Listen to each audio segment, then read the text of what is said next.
Përshëndetje miq dhe mirë se erdhët në studion e emisionit Pa Gjurmë. Jemi live këtu në ekranin e Report TV, ku si çdo ditë dhe ditën e sotme do të jemi rreth 1 orë në transmetim. Dhe sot do të vazhdojmë me historinë që lam dje gjysmë, historinë e një nëne e 42 vjeçares Dava Leka, nëna e 3 fëmijëve, e cila pas divorcit, edhe pse ka marrë kujdestarin ligjore të 3 fëmijëve, nuk mundet dot të takojë djalin e saj 9 vjeçar, pasi ish bashorti në një farë forme po hakmerrën ndaj saj, duke ja penguar kësaj nëne që të takohet me të birin. Por jo vetëm nëna, edhe 2 motrat, që njëra është 18 vjeç dhe tjetra 14 vjeç, nuk e takojnë dot vllajin e tyre dhe padyshim që mbrëmjen e dieshme më dërguan mesazh dhe luten që ky emision të ketë një impakt, që babai i tyre të reagojë dhe ato mund të takojnë vllajin e tyre, pasi kanë plot 3 vite që nuk e takojnë dot vllajin dhe nuk janë të lumtura. Mungesa e tij ndihet në shtëpi. Zonja Dava ndodhet me mua në studio dhe menjëherë unë dua ta përshëndes. Përshëndetje dhe mirë se erdhe Dava. Mirë se ju gjeta. Të falenderoj. Mund të ulesh, dashur Dava. Është sërish sot edhe avokatja Drita Avdyli. Përshëndetje avokate dhe mirë se erdhe. Faleminderit, dhe është një temë jo vetëm për Davën, po është një temë shumë e prekshme për shumë Dava të tjera, thatë dhe dje në emision. Që unë mendoj, ka patur një impakt goxha të madh ditën e djeshme emisioni i Davës, realisht. Ne duam zbatueshmëri komplet të vendimeve të gjykatës. Vazhdon edhe ato vendime tim bashkë. More dje, i solle prap sot, i ke studiuar, po aty është vendosur që kujdestaria është... I kalon nënës, po unë kërkova dhe dje, mora telefonin e zotris, do kontaktoj dhe për të zbatuar, në transmetim. Akoma dhe më shumë vendimet e gjykatës që duhet jenë të përpikta që në zbatimin e tyre. Jo vetëm të përpikta në zbatimin e tyre. Sidomos ndaj 2 ish bashortëve, se të 2 janë madhor. Ne sot do bëjmë pamundurën që ta marrim zotin Shkëlzen Canaj, realisht, por përpara se të fillojmë, le të themi, bisedën tonë këtu në studio dhe zëri kësaj nëne të dëgjohet, unë dua të jap një material, një kronik për gjithë ata që nuk na kanë ndjekur çfarë ndodhi 24 orë më përpara në këtë studio, ku kjo nën na shokoi me rrëfimin e saj dhe martesën e saj. E ndjekim dhe rikthehemi.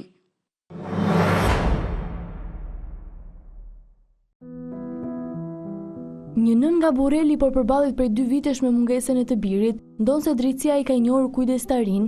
Historia 42 vjeçares Dava Leka është ajo e një betejë të vazhdueshme për të rikthyer pranë vetes djalin e saj 9 vjeçar, i cili sipas saj bëhet padrejtisht nga ish bashkëshorti. E ftuar në studio, 42 vjeçaria rrëfeu një histori të rëndë personale, duke kritur akuza të forta nga ish bashkëshorti të saj. Ajo deklaroi se martesa e tyre u shkatrua si pasojë e tradhtisë bashkëshortore, duke pretenduar se ai e tradhtonte me kunatën, një situatë që sipas Davës e kishte toleruar për hir të fëmijëve. Pas sa viteve martesë ti zbulove tradhtin nga ana e bashkëshortit? Që fillimisht. Që në vitet e para të martesës? Kur isha e feju me 6 muaj feje s'kam pas, unë e pata diktu me ishnosën e kunatit. Edhe bila e shkaktarja bot që më ka njoftë me ta.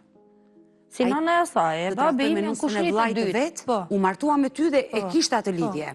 E kishte atë lidhje, se tani, doshi me hikë me rëndë, dhe më gjumit jo, thotë nuk të martu, du me flet me ata, ja, ajo është me shëndosh, ajo është me mirë, ajo është me bukur, vëtëm rrishe e habit me, thosha, si ka mësi, ajo, unë e kuptosha gjithë kanë nga jesë, u futëm dhe më gjumit vetë, më yllë të derën.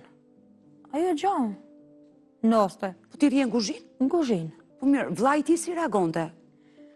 Ajo ishte papone për këtë gjona. Në dëshminë e dhënë për emisionin Pa Gjurmë, Dava u ndal dhe tek drama që vijon prej vitesh, mungesa e të birit, ajo nuk ka arritur të takojë djalin, pavarësisht se kujdestaria është njohur me vendim gjykate. Sipas saj, çdo përpjekje për ta parë ka dështuar, ndërsa ajo shpreh shqetësim se fëmia është larguar emocionalisht. Mes lotësh, nëna tregoi se kjo situatë ka prekur edhe 2 vajzat, të cilat rriten pranë saj dhe ndjejnë mungesën e vllajit në përditshmëri. Ka shumë ka marrë mall? Sa kohë bëj që se ke takuar djalin Dava? Tu më është 3 vjetë. 3 vite? Gati 3 vjetë. Djali është 9 vjeç? Po. Pra, ish bashorti ka 3 vite që ta ka marrë? Asnuk. Dhe ti në këto 3 vite as nuk i ke dëgjuar zërin? Kur kam shku edhe ke shkolla vetë në lisë, aty kam mërë motrat e veta e... Ish kunatat? Po. Nuk më kanë lanë më fut. A i të kërkon, por pengohet nga babai? Më ka pas kërku. Edhe nuk e len.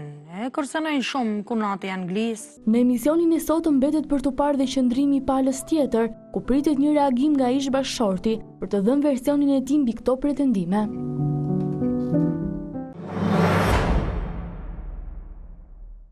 E dëgjuam historinë nga zonja Dava dhe realisht e dashur Dava ditën e djeshme na shokove dhe ka pasur një lumë komentesh edhe në rrjetet sociale me historinë e dhimbshme që tregove.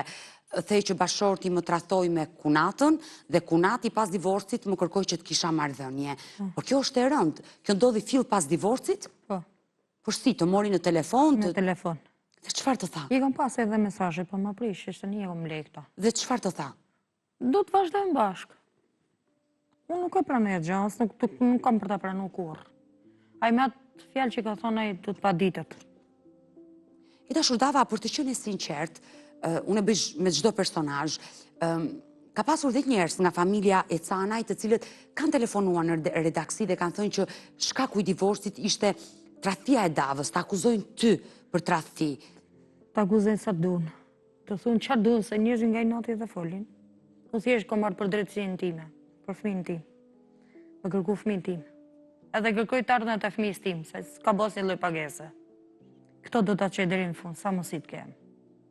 Pas ndarjes, pati probleme mes teje dhe ish partnerit? Ka pas shumë herë. Pra le të themi ai të shqetëson, të Kunate vet, motre vet. ish kunata. Por ajo çfarë lidhje ka me ty? I noti pra, se s'faranon me lon as me bë pagesa, as asnjë gjë. Por ai është i rritur, ai vendos ai për fëmijët. Ai ka qenë gjithmonë me familjen në vet. Më the edhe ditën e djeshme që nuk më kanë dashur si nuse. Pse? Jo. Ti një vajzë e vogël, 19 vjeç, shkove nuse tek ata. Unë faktikisht aty në na hini urrëtja, sepse unë nuk disha traditat matjanëshe, se ne dibran që kemi tjera. Ai vini nga Dibra, ai është nga Mati, po? Aty vazhdojmë paka shumë debatet, se si mëson traditat tona, por nuk ka shumë kollaj. Se është një prejardhi për qetër veni, nuk e di. Por ti sot jeton vetëm me vajzën Vetëm me gocën dytë. e 14 vjeçare që më the ka probleme. Si është sot me shëndetin? Çka? Mami e ka kalu pakat. Por ajo i mungon figura e babait. Mungon shumë, edhe e ku morë edhe më telefon, hajde, shive ke spitali, vetëm shon. Ai veç ofendon, ai në telefon ishte tani me hap, aty habite se çfarë folej. Çfarë thot vajza për Vetëm babain? shon. S'ka çfarë thot, ai mërzitet. Detyrimisht se e don. O baba i vet, o gjaku i vet. Ai po rritet pa imazhin e tij dhe sigurisht e ndjen mungesën. Të e di tij. për rritën ashtu, të tre thuja, po më e madhja, Por e madhja që Nuk ka ka krijuar shtu edhe familje dhe është 18 madhja. vjeç dhe është e rritur. Nuk ka fuqi, ndikim te babai. nuk ka që me bo se si lej kunati, ki. Ajo ka kontakte me xhaxhallarët e vet? Jo, nuk ka që tani fare, se se lej edhe bashkë. As me babain e saj nuk ka kontakte? Jo, ja ka Vetëm me ju ka ka. bloku komplet telefonin. Kontaktet vajza e madhe ka vetëm me ju. Po, veç me mu, s'ka. Dhe si është jeta jote sot? E vetme, le të themi, Cop, me të thënë drejten. nuk e përkraje nga familjarët e tu? S'kam, babin e kam të vjetë tani, dhe mami gjithashtu. As nga Rrethanat familja juaj, familjarët. le të themi, nuk ka mundur do të shkoj te ky ish burri juaj dhe t'i sqaroj gjërat si burri me Ka burrin? pas qenë munu babi shumë, me rregullu gjanat, asnjë gjë nuk. Me ka pas një mu maksimum, shumë. A gjinomi a hum, shumë me ka një mu.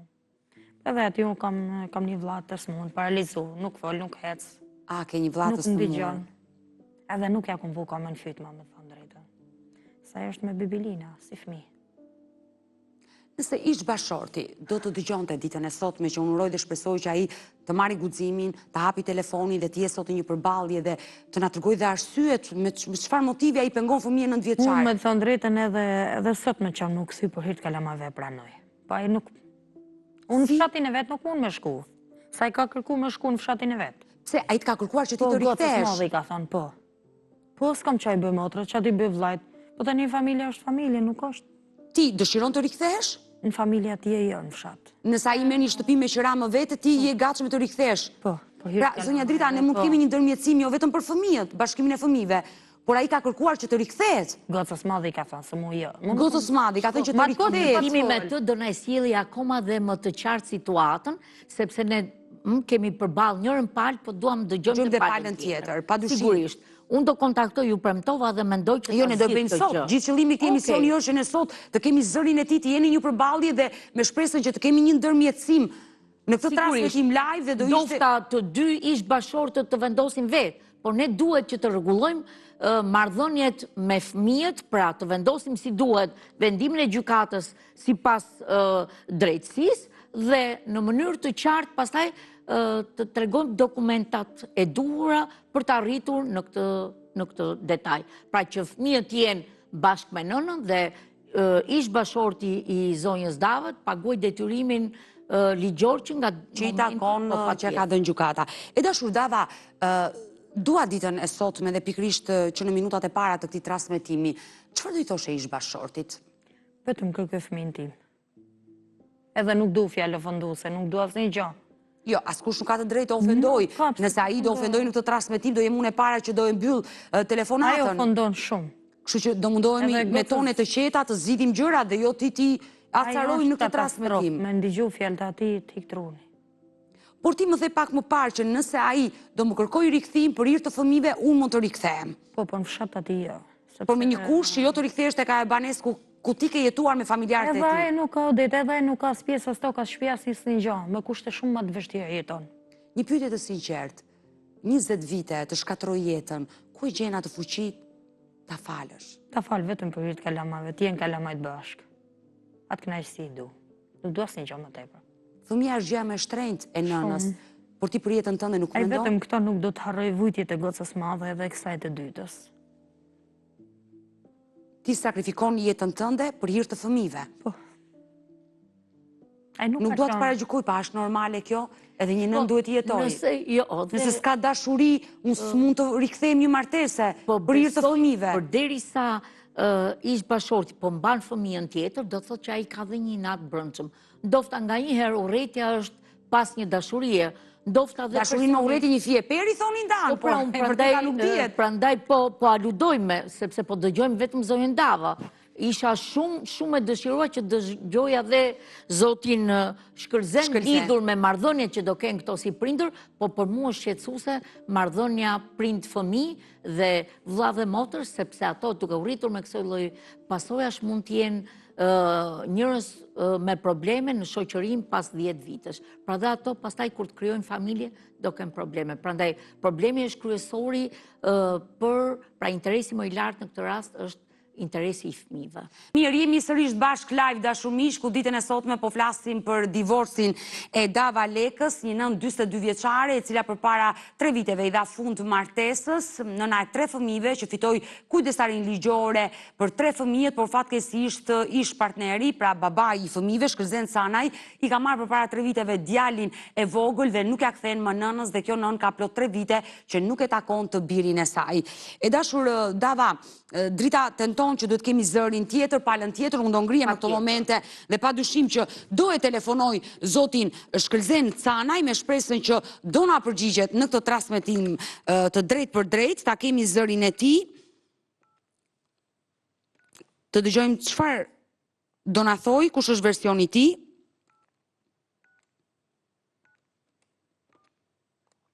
Në përballje me ish bashorten Dava Leka, e cila e ka akuzuar në këtë episod të dytë, regjia të më ndihmoj, që i ka marrë djalin dhe nuk ja jep. Zilja po bie, uroj që Shkëlzen Canaj ditën e sotme ti përgjigjet kësaj telefonate. Përshëndetje. Përshëndetje, më dëgjoni? Me zotin Shkëlzen flas? Zoti Shkëlzen, mund ta ulësh zërin e televizorit dhe të më dëgjosh vetëm në telefon? Po, thoj. Zoti Shkëlzen, unë jam Odeta Dume, gazetare nga emisioni Pa Gjurmë. Sot në program kam të ftuar ish gruan tuaj Dava Leka. Po, se kështu, s'kom pun ma tonë. Jo, zoti Shkëlzen, Urno. ju keni sjell bashk 3 fëmijë në jetë. Po, Dhe kjo nën ka 3 vite që nuk e takon djalin. Çfarë ka ndodhur? që ka ndodhur, Po, a jetë e ka laf mini, ka rraf për dashnur, o dhe vetë o largu vetë. Nuk e ka pas largu kush. ajo ka një vendim gjykate që ka kujdes... Ka vetë aqi, që ka qi ke ka lija qi s'kuj. Ka punë, shuni nuk e kërku mo. I dashur Shkëlzen, të lutem, mund të qetësohesh pak dhe të flasim. Nuk ka punë që sini, mu ka moj unë. Mu, ajo për të vro. Po jo, këtë nuk mund ta thoni ju ajo nënësh për të vrarë se Për të vro, e që ju se s'ka boju. E di ju shumë mirë. Shkëlzen, mos të merremi me problemet çfarë ka ndodhur mes shiftit. E ke tradhuar ti apo ka tradhuar ajo? Ka tradhua jë, 100 herë për burra fuj. Ka rrët një fmi për dashnur, a ne o largu dhe pri familje. Por edhe ju e keni tradhuar aman. Kushe ka tradhu, kum tradhu? Me ish kunatën, tha zonja Dava. A jë ka tradhu burrin e fmi, bur. Bur ka shku e ka rrës një fmi për dashnur. Miti. Dava, dëshiron ti thuash diçka? A more dhe? Kontrollo fjalët kur fol. Jo të thonë fri. Shto që jem të thonë, jo realitet. Orti, Po 6 vjet ka në shëri rrugëve, ka në mujtë rrugë. ore, kum lan unë apo e ke marrë ti vetë me forca të tuja të motrave tuja? Të po si qepë, se nuk dështa fmija. Dëgjoj mua atëre. Po motra jota, te psi ka thonë kohë vete se dë vitet e fiku. Nga i mbylli, do tentoj ta marrë dhe njerë zotin Shkëlzen, i cili ne nuk do merrim me tradhinë, edhe në qoftë se ka pasur tradhim mes të dyve, unë besoj që tradhia nuk është ligj, që nëse një nën tradhon nuk duhet takoj fëmijët, apo një baba tradhon nënën duhet takoj fëmijët. Ky konflikt ekziston midis ish dy bashkëshortëve, ka marrë një formë të prerë dhe këto dy nuk janë më bashkë, nuk është ky problemi. Ne duam problemin e fëmijëve. Gjithsesi, unë prandaj u drejtova Davës, Dava duhet që të shkojë në drejtorinë e policisë me këtë vendim gjykate për të marrë fëmin, sepse fëmia në këtë raste quhet rrëmbim ndaj ish bashkëshortë. Po duhet ta kuptoj këtë gjë Shkëlzeni që quhet rrëmbim. Po, dhe ka shkelur një vendim gjykate. Nëse ju e merrni prap, mos kontaktojmë që ta carojmë situatën, po të flasim direkt me zotin Shkëlzen, ose do e marr unë pasi të mbarojmë këtë emision. E qartë, unë po tentoj në të momente ta marr sërish të Shkëlzenin, nuk e di nëse do më përgjigjet. Shkëlzen, jam Odeta dhe flasim të dy bashkë qetësisht, unë dhe ju. Unë mu ka është majtunës me ato, ka familjen e vetë, o dhe primisht shpike familje vetë, që për që për të e kalur rrugëve. Do ta kaloj unë telefon. Zoti Shkëlzen, të lutem, do të kaloj pak avokaten, të flasësh me avokaten e studios. Vetëm baje pak afër. Alo, Shkëlzen. Nuk kom të rezimo me fësi ka është këmu. Shiko, dëgjoj këtu tani, ne kemi një vendim, ju të dy jeni divorcuar, dhe tashmë kjo ka marrë formë të prerë, sigurisht dhe është dëshira juaj të dyve, por në këtë rast ne duam të vendosim fatin e fëmijëve. Në vendimin e gjykatës thuhet që i është lënë nënës për rritje dhe vajza dhe djali.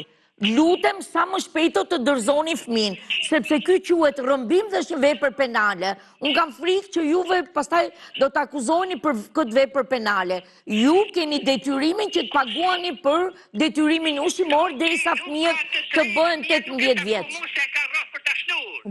Dëgjoni, nuk jemi këtu nuk jemi para faktit që ti të akuzosh ish bashkëshorten. Ajo bën çfarë det me jetën e saj. Dëgjoj, këtu jemi për fëmijët, pra interesi më i lartë është i fëmijës. Si? Po. Po, dëgjoj. Pra ju duhet i dërgoni djalin nënës. Ndërkohë, mund të na ndihmoj regjia, ta kemi telefonatën, ta marrim edhe një herë Shkëlzenin, e pamundur për të folur në këtë lidhje telefonike nëpërmjet telefonit, i bjem edhe një herë ta kemi Zilën, të flasim me zotin Shkëlzenin, i cili duket që është i irrituar. Jo, po nuk ka lidhje kjo. Nuk ka lidhje kjo. Ajo më tradhoi dhe unë nuk jap djalin. Kjo nuk ka logjikë, absolutisht. Prandaj thash dhe zonjës Dav, nuk kemi këtu për të vendosur çfarë bën njëri dhe tjetri me jetën e tij. Unë e sugjeroj që të shkoj ke drejtoria e policisë. Të kemi Zilën transmetim regjia, po? I sugjeroj që për vendimin për zbatimin e këtij vendimi të gjykatës, i cili ka marrë formë të prerë, duhet shkoj në drejtorinë e policisë dhe në drejtorinë e zyrës përmbarimore shtetërore. Ndërkohë është duke rënë Zilja, po e marrim për herë të fundit. E ke nxirr jashtë, ka shku ka flet në komshi. Të lutem. Uroj që Shkëlzeni ta hapi, era e fundi që i bie në këtë transmetim. Sepse dhe unë bëna shumë vonë. Zotit Shkëlzen, i cili duket që kishte një mlef ndaj ish bashkëshortes, duke akuzuar për tradhti, por në asnjë moment nuk dha përgjigjen avokates për djalin që e pengon nëna ta takojë. Zoti Shkëlzen, jam Odeta, të lutem më dëgjoj pak me vëmendje para se të ma mbyllësh telefonin. I dashur Shkëlzen, pse nëna nuk e takon dot djalin? Jeni ju që e pengoni? E ka rrëf djalin për dashnor. Po të lutem tani Shkëlzen. Po Shkëlzen, të ka marrë 3 herë në telefon dhe më thuaj të njëjtën fjali. Dashnor, nuk ka kuptim kjo gjë. Të lutem. A e kuptoni ju që me këtë që po bëni quhet rrëmbim fëmije se nëna ka kujdestarin ligjore? Nuk ka kujdestari se e kalon fëmin rrugëve, e kalon kilometr rrugëve. A e keni denoncuar ju për braktisje nënën kur e kalon rrugëve? E ka denoncuar, ka ku për buratuj. Jeni drejtuar gjykatës ju për të rifituar ju kujdestarin? Ka quni dhe, ke bërë. Po mirë, të lutem, i dashur Shkëlzen, ju nuk keni vetëm atë djalë, keni dhe 2 vajzat të tjera, por ato pse nuk i takoni? Nuk i takis se ka shku ma së saj kurve, prostitute për të njohë. Për gocat i thuaj këto fjalë. Po më të shtur tani vajza juaj e mitur fëmi, e së mur. E kam parë me sytë e mi gjendjen e saj, ti thuaj këto fjalë për vajzën tënde. Nuk i takoni babai, që nuk e di sa vjeç që je, të nxjerrë këto fjalë për vajzat e ti. Nuk i takis se su ka ponja të mund, ka të vetë të mund. Vajza ka ardhur në ambientet e Report TV dhe më është lutur, më bashko me babain dhe vllan. Vajza kërkon të takoj babain. Të lutem Shkëlzen, se po ngres zërin më shumë se ç'duhet në këtë transmetim. Dhe ti më thuaj këto fjalë. Babajn të takis, ke kanë gjithë. Ti përgjigjo për kalamajt e tu, mos thon fjalë të rana. O ti smush. Jo, por nuk i kupton ligjet fare, Zoti Shkëlzen. Zoti Shkëlzen, atë vendim gjykate. Zoti Shkëlzen. Atë vendim gjykate, e ke lexuar ndonjëherë? Ai di të drejtat e tua? Vendimi gjykatës nuk ka thomi rrëfqu kalamojt e mi për dashnur. O mi më mirë, ti e nise këtë lidhje telefonike dhe e mbarove, ju jeni ndarë, se çfarë bën ajo me jetën e saj dhe çfarë bën ti me jetën tënde, jeni të rritur, vendosni vetë. Por ajo që ju lidh bashkë dhe ju se kuptoni, janë fëmijët. E pa trafshun, e pa bokezi. More Zoti Shkëlzen, kush je ti? More Zoti Shkëlzen, kush je ti që vendos për fatin atij fëmije që s'duhet të takoj nënën? Kush je ti? Nuk e tako vetë fëmija, nuk e tako Po pse nuk e lë ti fëmijën të takoj nënën dhe t'ja thoj vetë fëmija që s'dua të takoj? Ajo për të vro, ajo nuk o nënë, për të vro me pukgjeti, ju se s'ka bojë për fëmijë.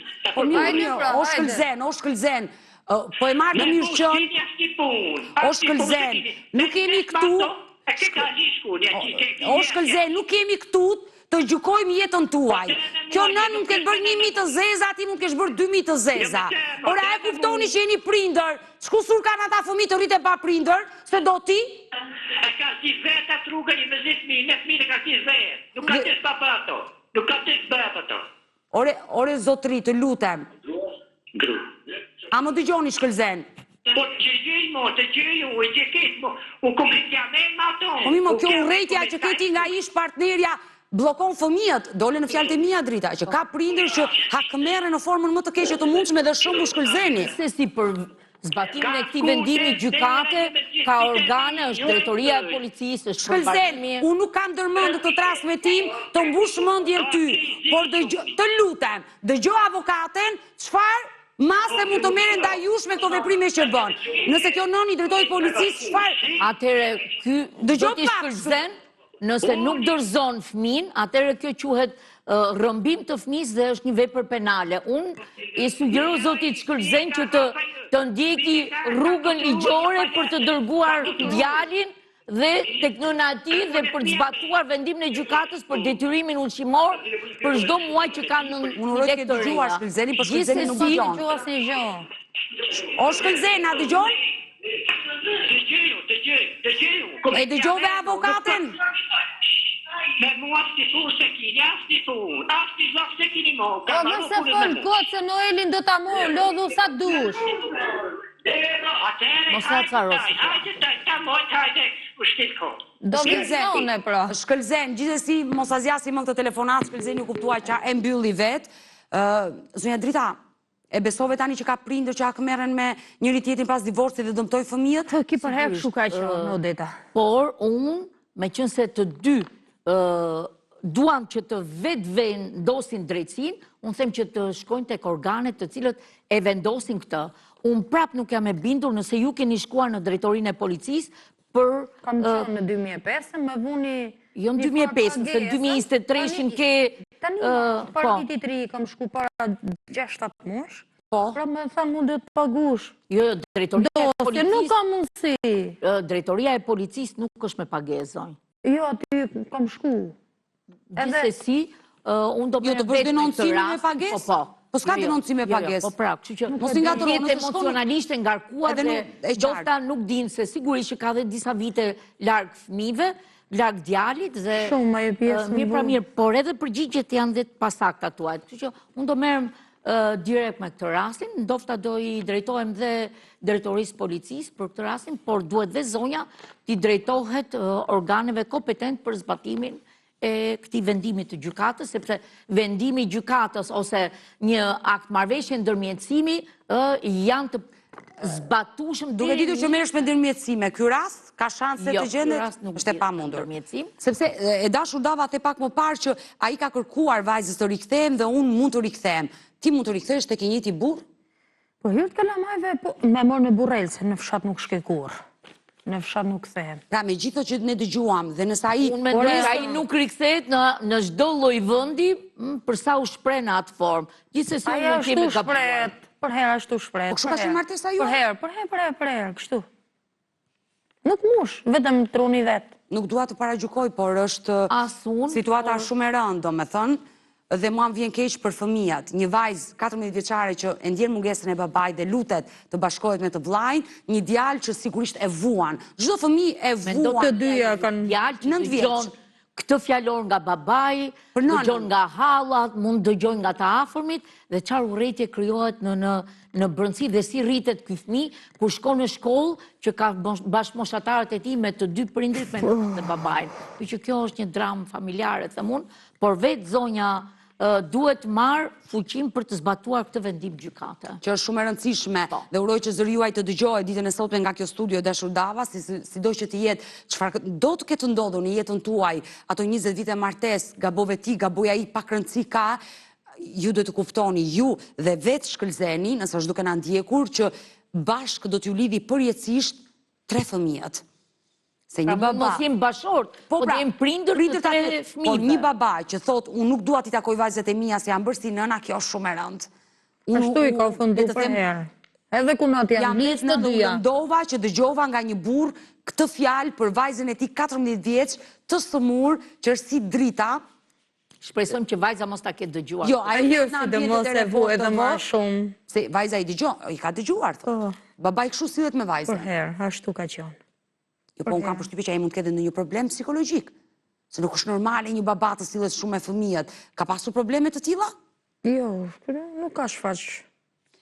Uroj dhe shpresoj që njerëzit e tij, nëna, babai, ata që janë afër, që janë duke na dëgjuar, ka prind asnjë. Motra, vëllezër, çfarë ka të reagojnë për të stabilizuar situatën. Edhe ki ka qenë atë ditë që kam qenë goci si sot një javë, edhe i ka thonë hike dil jashtë, do të pres në fyt me gjithë vllajën tonë, do të fus të dyve të gjallë në arkivol.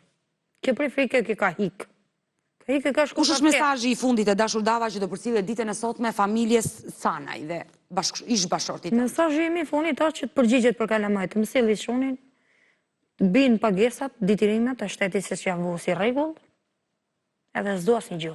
E dashur Drita, kush është mesazhi që do përcjellet edhe ti si avokate që një ligjin? Sigurisht, unë shpresoj që ndërgjegjësohet zoti Shkëlzen për gjithë këtë çfarë na tha, mendoj që i ngarkuar emocionalisht, meqense ndofta përballja midis tyre ka humb komunikimi dhe përballja mund sjellë emocione, unë them që ai duhet të zbatojë patjetër vendimin e gjykatës sepse ka marrë formë të prerë. Ndryshe ai kryen veprën penale për rrëmbim të fëmijëve dhe sigurisht ka dhe një tjetër një konflikt civil për detyrimin që ka financiar nda 2 fëmijëve derisa të bëhet 18 vjeç edhe djali dhe vajza. Edhe unë i bashkoj mesazheve tuaja, po i bëj thirrje edhe institucioneve që realisht tur për të gjitha ato institucione që kanë vendime të tilla dhe nuk i zbatojnë dhe e lënë një nën të vuaj për vite të tëra. Një nën që thotë kam shkuar në polici, kam shkuar te zyra përmbarimore dhe Po duhet shkoj, nuk më është përgjigjur. Një më thot tek bashkia, pra ka shumë zyra që mund ta ndihmojnë edhe është psikologu i shkollës, është drejtori i shkollës, që mund të jenë në ndihmë, pra është një network që mund t'i vi zonjës Dave në ndihmë. Por unë nuk jam e qartë nëse ajo është drejtuar zyrtarisht apo jo. Ne e bëm publike sot, urojmë që zëri juaj të dëgjohet, e dashur Dava, unë të falenderoj që të pata edhe sot në studion e emisionit Pa Gjurmë, do mbetemi në bashkë në kontakt dhe të uroj të bashkohesh sa më shpejt me të voglin nga gjithë stafi juaj. E dashur Drita, të falenderoj. Dhe do jem këtu gjithmonë për të ardhur në ndihmë grupeve vulnerabël, sigurisht edhe falenderoj nga zemra që jemi kesha e programit të emisionit Pa Gjurmë. Mirë, jemi rikthyer në studio dashur miq, jemi në minutat e fundit për ditën e sotme dhe dua të sjell në fokus dy histori, do të flasim për dy të moshuar, të cilët janë larguar dhe kanë humbur çdo lloj kontakti me familjarët e tyre. Do e nis me historinë e Lek Ndreshaj, një i moshuar që ka humbur kontaktet me familjen e tij nga malësia e madhe dhe lindja lesh, 78 vjeç. Ky është Lek Ndreshaj, i cili u largua dhe humbi çdo lloj kontakti me familjen në 9 qershor të vitit kaluar, të vitit 2025 dhe prej asaj dite nuk dije se çfarë ka ndodhur me fatin e 78 vjeçarit. Dua të prezantoj një kronik që ne kemi përgatitur dhe rikthehemi në studio.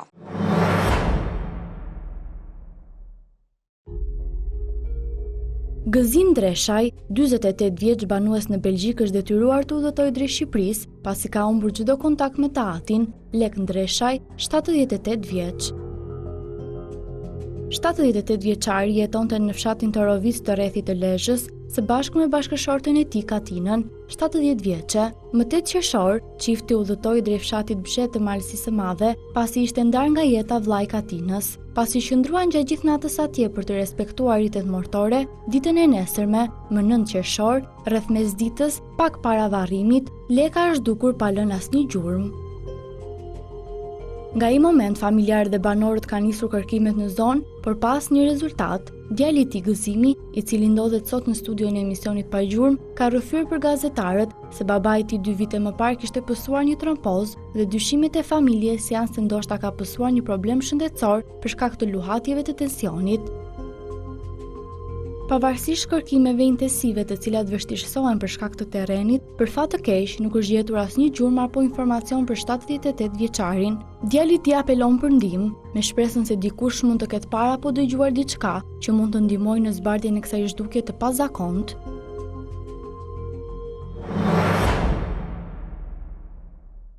Mbi 9 muaj që familja nuk ka asnjë informacion për Lek Ndreshaj, për 78 vjeçarin, i cili humbi kontaktet në datën 9 qershor të vitit 2025 dhe prej asaj dite nuk dihet se çfarë ndodhi me fatin e tij nga malësia e madhe. Ju bëj thirrje dashur miq, kushdo që ka informacion është i lutur qoftë dhe anonim të lidhet me studion e emisionit Pa Gjurmë. Unë vazhdimisht i jap kontaktet tona, ne kemi 2 numra në dispozicion, një numër fiks dhe një numër celular që ndodhet poshtë ekranit tuaj, por ju mund na kontaktoni edhe në faqen tonë të Facebookut Pa Gjurmë Report TV.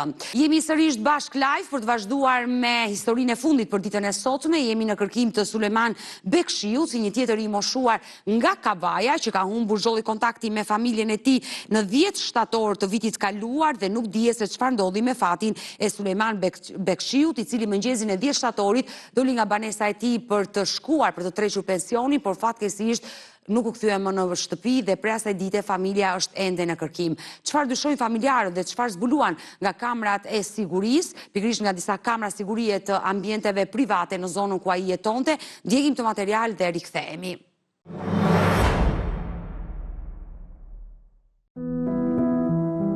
U nis të merrte pensionin, por nuk u kthye më në shtëpi. Ishte data 10 shtator, një ditë e zakonshme për familjen Bekshiu, në fshatin Bukaqë të Kavajës. Sulejman Bekshiu, baba dhe gjysh i përkushtuar, del nga shtëpia për të shkuar në Synej, aty ku prej vitesh merrte pensionin e tij. Ai përshëndeti bashkëshorten dhe familjarët, pa e ditur se ky do të ishte takimi i fundit me ta.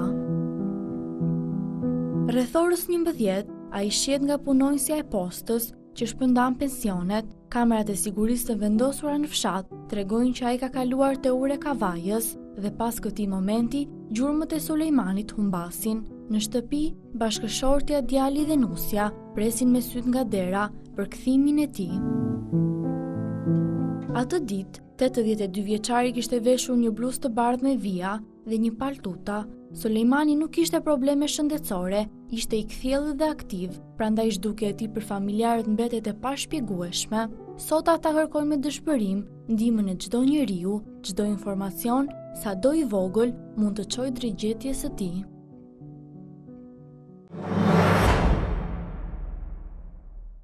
Kjo është historia e 82 vjeçarit nga Kavaja me emrin Sulejman Bekshiu, që doli nga shtëpia 10 shtator të vitit kaluar dhe nuk është kthyer më dhe nuk dihet se çfarë ka ndodhur me fatin e tij. Edhe për këtë të moshuar nga Kavaja, bëjmë thirrje nga studio e emisionit Pa Gjurmë, kushdo që e ka parë, kushdo që ka informacion, është i lutur qoftë anonim të lidhet me studion e emisionit Pa Gjurmë. Regjia na ndihmoi me foton e të moshuarit. Ky është Sulejman Bekshiu, ndërkohë që familjarët kanë arritur të zbulojnë edhe gjurmët e tij të fundit nëpërmjet disa kamerave të sigurisë, të banesës së tyre, momenti kur ai ka dalë nga shtëpia për t'u drejtuar zyrës së pensioneve aty ku do të rishte parat, kështu i ka komunikuar bashkëshortes së tij, por nga ky moment ai u zhduk dhe humbi çdo lloj gjurme dhe nuk dihet se çfarë ka ndodhur me fatin e tij. Kushdo që ka informacion është i lutur të lidhet me redaksinë e emisionit Pa Gjurmë. Mirë, me historinë e Sulejman Bekshiut ne kemi ardhur në fund edhe për mesditën e sotme. Unë ju falenderoj që ndroat me mua deri në fund të programit. Ne bashkë do ritakojmë sërish, ju e dini, jemi live çdo ditë nga ana të premte ora 16 këtu në ekranin e Report TV. Bashkë mirupafshim.